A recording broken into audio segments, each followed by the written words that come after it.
Justin Trudeau is planning sweeping reforms for the Canadian economy, something that he does not have a mandate for, something that he never brought up to the Canadian people when we had an election just 1 year ago. Now, this is not me just randomly pontificating. This is coming from interviews with prominent Liberal insider sources in a number of publications, the Toronto Star, Bloomberg, Reuters, a lot of people stepping forward and saying Trudeau has major reforms planned. Chrystia Freeland, too.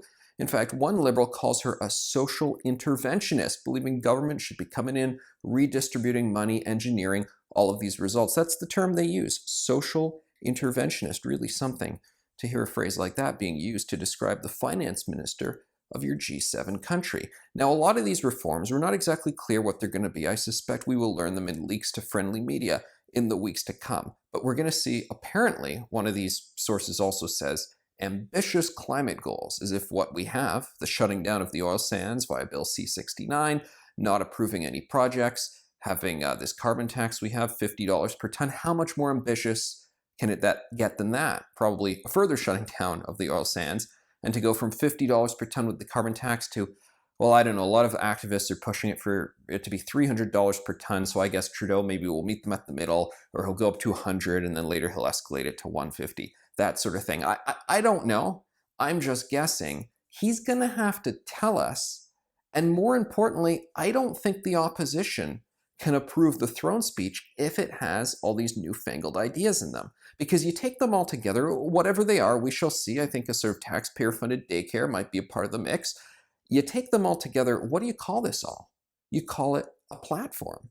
Now, Trudeau's been criticized in the past for not having the meatiest platforms he could have. He just likes to say sunny ways and hope to sell people on that. This is a platform.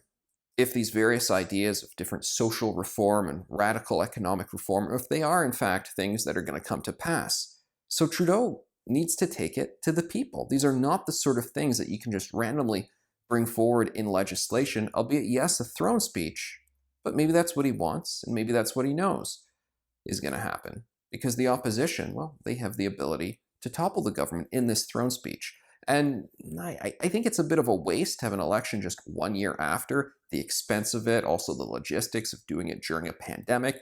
People feel like we only just had one, but we will have a new conservative leader, and, well, it looks like from Trudeau, we'll have an entirely new platform that he wants to sell to the people. So I think it will be incumbent upon the opposition to say, this is a whole new agenda. You do not actually have a mandate from the people for it, so we got to go to the polls. And then Trudeau will finally know one way or the other, do Canadians actually want this much more socialist direction for their country to go? And perhaps he's willing to make that wager.